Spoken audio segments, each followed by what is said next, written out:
Kyle Meredith and Kurt Vile with a new record, Believe I'm Going Down. Hi. G'day, mate. That's it. We're going to keep you in the Australian No, accent the whole way. no. Can you commit to this joke? Can you No. ride it all the way through? Hey, man, no, congratulations on the new record. It's you're more famous than ever Yeah. at this point. Yes, I am. No, really? Am I? Yeah, it's all downhill from here. I don't think so. Before we get to the record, though, I want to ask you something because HBO's Animals. Yeah. What is this? Because you've been cartoonized. Yeah, I've been cartoonized. It was funny when I first, I've with my friends and such. I definitely can. I always joke that I want to be on TV, except it's not a joke. We have plenty of, specifically comedy, I guess, and basically, But then all of a sudden, if you get on something, you can't be yourself at all. Chances are. But anyway, this was a way I thought I could, ease into showbiz and be myself. And because I heard that it was just going to be me, I was going to play me as Kurt Vile. And then they're like, I went there and they're like, no, this show is called Animals, and you're an animal. You're a stoner squirrel.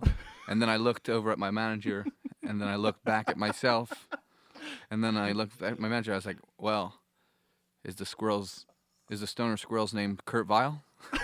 And they're like, sure, it can be. I was like, all right, I'll do it. And that's all you need. So the first half of it, the sound bites they chose, they really made me a stoner squirrel. And then the second half, I'm me, and I have a song in it, So I don't know. Like, are you scripted in this, or is this like improvisation? Yeah, it was and stuff scripted, like that? and it all turned out cool. I'm happy, but some of my ad libs got in there. I Yeah. say, the second half and the song is me, and the first half is the stoner squirrel that they bargained for. See, now to me, this would be the ultimate career high. Not only am I a cartoon, but I'm a cartoon on HBO with a huge cast. I mean, Yeah, totally. everybody I'm is in this. excited. Yeah. Yeah, and there was I don't know if it's a secret or what, but there's I did a little thing with Jon Lovitz because he's in the episode too, and I had to do this little Yeah. the improv thing with Jon Lovitz on actual camera, of which I remember I was exhausted and really nervous. So who knows if they're going to use any of that footage? But Yeah. this is maybe one day, but Like, this is your probably next- maybe one day I'll actually you'll actually I won't be a cartoon. You get to do this for real. Yeah. In the flesh. Yeah. Now, is it just a one-time thing, or is this show bring back the stoner squirrel, or? It's just one episode. I think they stretched it out Yeah. to 2 episodes. They've got to kill off your character. Everybody's going to wonder what happened. Yeah, well, I guess we'll see. yeah. I can't wait to check on that. Well, anyway, again, I think everybody in the world loves Believe I'm Going Down, and it's kind of been on this high. It's really interesting to watch your projection too, your ascension. Is that that's the up, right? That's Well, thanks, but yeah, I think the way I do it, it's literally just one step at a time. It's never too overwhelming because it's one little step up every time. I mean, it's a cool way to do this because you're in your 30s, right? Yeah. You're in your 30s now. I guess it would be and I mean, I'm not blowing smoke. It's not like we're talking U2 style status here or anything like that. But at the same time, this is kind of a cool way to handle any kind of fame, I guess. When you're a little bit further down, you're not the 20-year-old who's just going to go out and Yeah, just get it all blown out of perspective. yeah. I like to just get it a little blown out of perspective every time. Just a little, just a little fatter bubble every time. It was John Entwistle from The Who was talking about that. He didn't get famous until it was too late for him to enjoy fame. Right. That's when The Who got famous and everything. Really? Huh. I don't know if you're it seems like you're not. It doesn't exactly look that way. It doesn't look that way when No. when you watch Rock and Roll Circus or whatever. Yeah. I guess they weren't making the money back on. Shell Tammy was taking all the money from. Huh. Our Oh generation yeah, and stuff that's like that. a So. typical story. Typical story. What's the cool story behind this album, though? So this is, am I right in saying this is the most complete version of Kurt Vile yet? That's what I get from you talking about this record. It's kind of all the sounds that you've done before. Yeah, I'd say so. Ideally, you just get define yourself more and more. And well, for me, Like, I want to keep it real, you know? That's not to say one day I won't just get into this weird realm of this concept record that's a little blown apart. But I kind of doubt it. I like to keep just be more comfortable in my own skin all the time or something. I don't know. See, that's interesting because that's not what I get from the lyrics, and maybe that's just character-based and stuff like that. But, you know, when you listen to this record, it almost seems like it is a record of you trying to find yourself, or at least a new direction of yourself or something like that. No, I think it's just being honest that I'm not trying to find myself but everybody goes through like inner turmoils. Yeah. I would think so. If you don't, you're like a robot. You're a Stepford dude. Had myself figured out by the time I was 10, man. Yeah. I've been writing. No, that's not true. Yeah. No, but that's what you do, though. You put it on paper, and you record it, and you put it out into the world, and then everyone... I mean, I guess when you're an artist, what you want is people to take the song as their own and make it their own, but inevitably what they'll do is they'll look at it and like try to figure you out. Yeah. Well, through everything on paper, and it is what they're taking kind of an accurate picture of you. Well, I think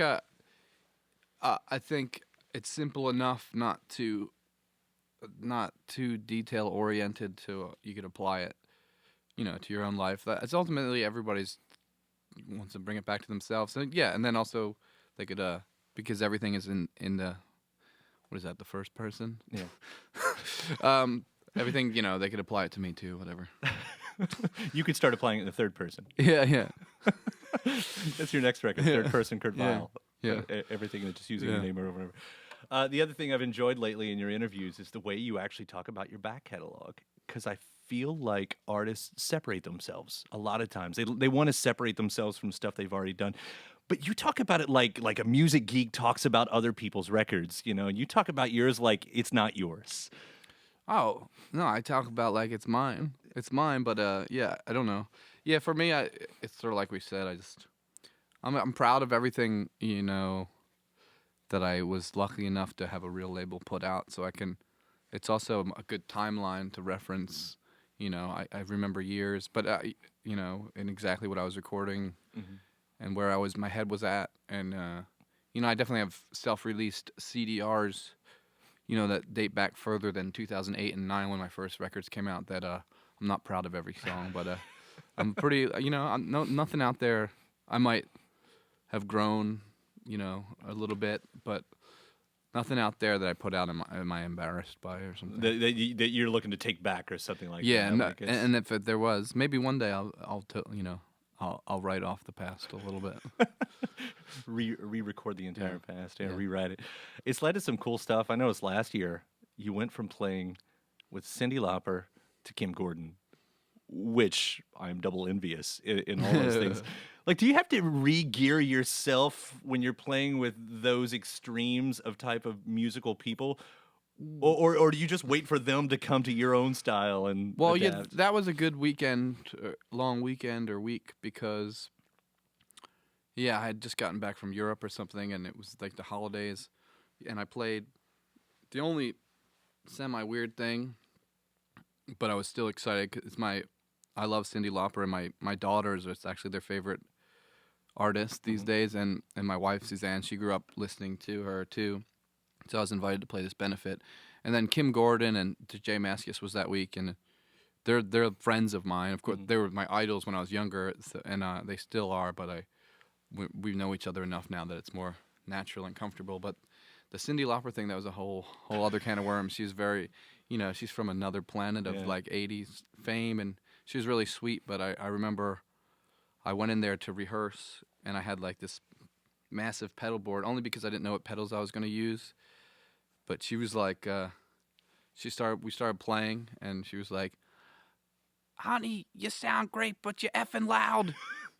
and then I was like, "Oh, sorry, I'll turn down my amp. That's no problem at all." He's like, "Yeah, I mean, what are all these pedals for? That's for making it louder. Just hit the pedals if you want to make it louder." I was like, I'm only using actually 2 of these pedals. And she's like, "Well, what's all the rest for? Show."